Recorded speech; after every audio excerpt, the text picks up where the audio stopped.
మన మంచి ఆహారం తిందాం తిందాం తిందాం తిందాం బుద్ధుని మార్గం బుద్ధుని మార్గం అహింస అంటే ఏ జీవిని కూడా తప్పకుండా ఉండడమే మానవుల మార్గం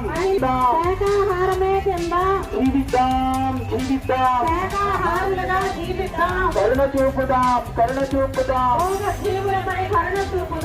బుద్ధం శరణం గచ్ఛామి సంఘం శరణం గచ్ఛామి సాధర్మం శరణం గచ్ఛామి ధ్యానం శరణం గచ్ఛామి పిరమిడు శక్తి శరణం గచ్ఛామి శాకాహారం శరణం గచ్ఛామి శరణం తిందాం శాకాహారమే తిందాం సిద్ధాం సిద్ధాం పిరమిడ్ ధ్యానం చేద్దాం సిద్ధాం సిద్ధాం పిరమిడ్ ధ్యానం చేద్దాం జీవిద్దాం జీవిద్దాం శాకాహారులుగా జీవిద్దాం కరుణ చూపుదాం కరుణ చూపుదాం మోగ జీవులపై కరుణ చూపుదాం ప్రేమను చాటుదాం ప్రేమను చాటుదాం వారి మేక చేత రొయ్యలపై ప్రేమను చాటుదాం అమ్మల పేరు చెప్పి అయ్యల పేరు చెప్పి మొక్కుబడుల పేరుతో మోగ జీవుల్ని ఫలిస్తూ ఉంటాం.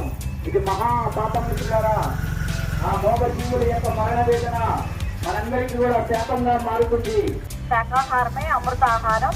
మనం ప్రాణం పోసే శక్తి లేనప్పుడు ప్రాణం తీసే హక్కు ఎవరికీ లేదు.